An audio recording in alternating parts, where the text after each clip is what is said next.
Before we get into the Canberra Columbos doing what they do today and the media cheering them along as they do, let's talk about a major disappointment. Now, you know that I'm a big supporter of the crossbench and I'm a particular supporter of One Nation. I was there in 2016 suggesting that that was the place to park your vote because you didn't want to vote for the ghost. And I, of course, want them to remain in the parliament and I do enjoy them being on the show. But I've got to say I am somewhat disappointed that they have decided to vote against a new law that would, among other things, knock out unions and knock out union officials who constantly break the law. The decision was made with effectively no one knowing that this was to be the case. The government assumed that they had their vote, but of course, what do they say about assuming? What does it make out of you and I? And Jackie Lambie was pissed off because apparently they didn't negotiate with her enough until 11 minutes 59. Anyway, here's what Pauline Hanson had to say, and I've got to say, for those who support her and for those who voted for her, look, I get the point she's trying to make, but the truth is, does anyone believe that One Nation supporters want the CFMEU to keep getting away with what they get away with? I just feel that it's not fair on the Australian people. This is a warning shot across the bows of the unions and the government, meaning that I'm telling the unions, get your act together, clean it up, and don't use your bullying or corruption. And it's also a warning to the government. Clean up the white-collar crime, go after the banking officials, and prove to the people of Australia that you're here for everyone. I respect the Senator. I like the Senator. I like what she stands for and I like her fearlessness. But this is a bad call. She may well come back and there might be another chance to do something next week. But I'm sorry, Bronwyn, I don't see the virtue in this. What do you think? I think she is saying, don't take me for granted. She's seen Jackie Lambie getting a lot of attention. She has not been getting so much. I think she's saying, I won't be pushed around. Now, this is a piece of legislation that is needed. I was last night in Canberra at the business leaders' dinner for the Australian Chamber of Commerce and Industry, and there was a lot of support in that room for this bill and prepared to advocate for it. But I think this is a matter between Pauline and the government, and it's a question of not wanting to be taken for granted on every bill. Sure, but is this where you take your stand? It's not something I would have recommended her to do, but I certainly think that's what's behind it. Oh, I don't disagree, but I just think there are lots of other places to do it. But I'm sorry. I mean, One Nation obviously can vote against the government whenever they choose, but when you do the bidding of the political wing of the union movement, which is what Labor has done, do you think that Labor's going to do anything but put them last in the Queensland election? Do you think Labor's going to do anything but put them last at the next federal election? Why would you hand the Labor Party a favour for their union mates? There's two things. Albanese's courting her, but aside from anything else, I don't think, or I think she thinks that she gets a lot of her votes from former Labor Party people as well. Okay. Well, they might have some data that's different than mine. James, what have I got wrong here? Well, we want to pick up on Bronwyn's last point. I agree with that. I think the key to understanding this, if there's any logic to it other than I've just got the shit, which, you know, let's face it with her, could always be the case. She's been feeling a bit unloved, whatever, is that a lot of CFMEU people who support the union are also Conservatives. It's true. A lot of them vote for the Conservative Party. What does the leadership do? What does the leadership donate to? No, that's a different issue. People are quite capable of having sort of schizophrenia on this. I support the union because the union does right for me, but I get so much money now. Otherwise, I'm worried about how much tax I'm paying. You know, all that sort of stuff. I think if there's any, as I said, I suspect that the Labor Party or the trade union movement have probably put some polling in front of her that have shown how many people in Queensland who are members of the CFMEU voted for her.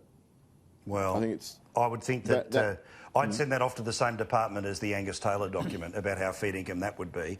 But Nicholas, your team more than happy that they get their win. The government obviously denied something that they thought was in the bag. You could see the look on the faces of, we didn't expect that to happen. And yeah, okay, I understand that you know, one crossbencher is more loved than the other, but if you're going to have Jackie Lambie and Pauline Hanson both taking the Nick Zenith on, I'm not going to announce my decision until 11:59:59, and they both want two very separate things, but you need all three of their votes.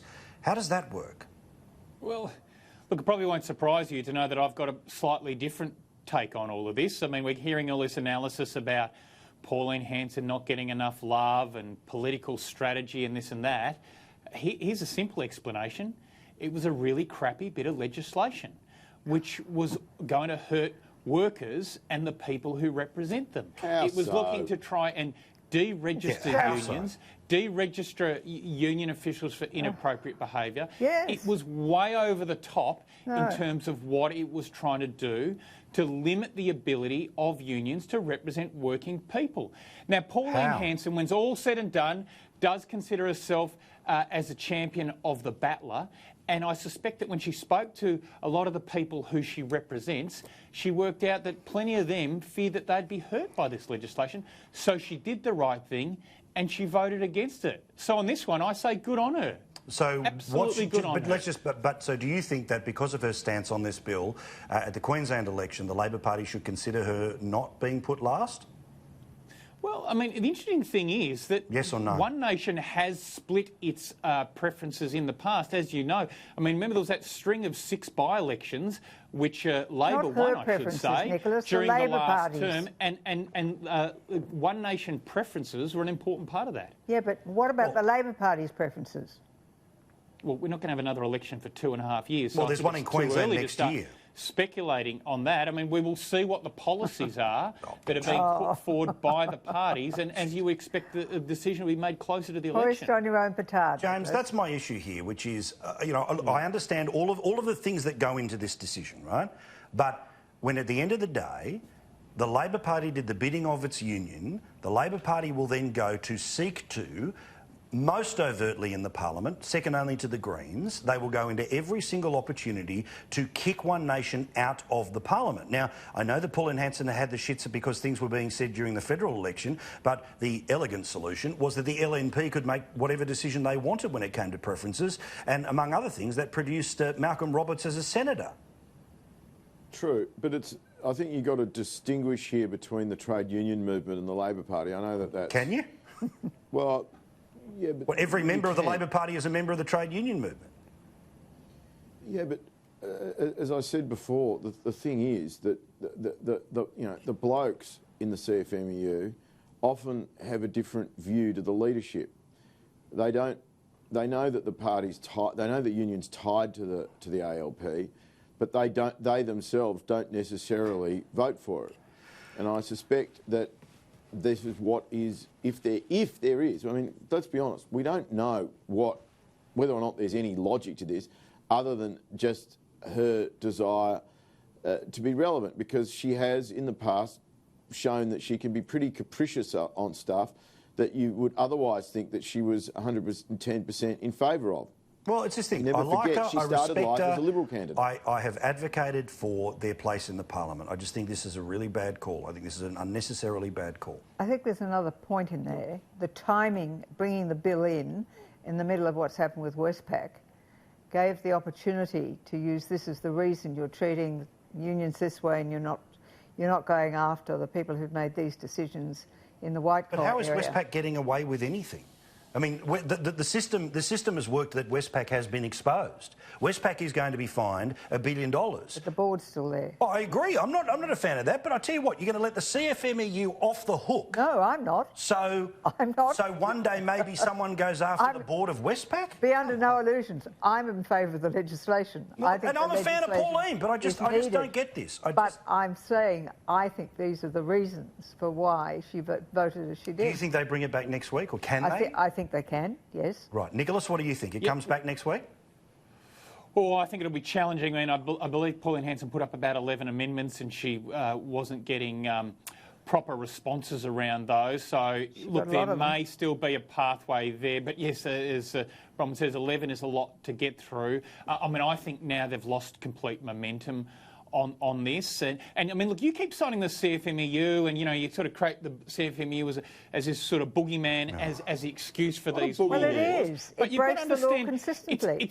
it's targeting you're tarnishing the entire union movement. You're passing laws which will crush the entire union movement because of the claimed actions of one union. James, you take it up makes for a me. good point here. Bronwyn makes a good point about what was going on in corporate Australia. It's not Chile in 1973, mate. Calm down.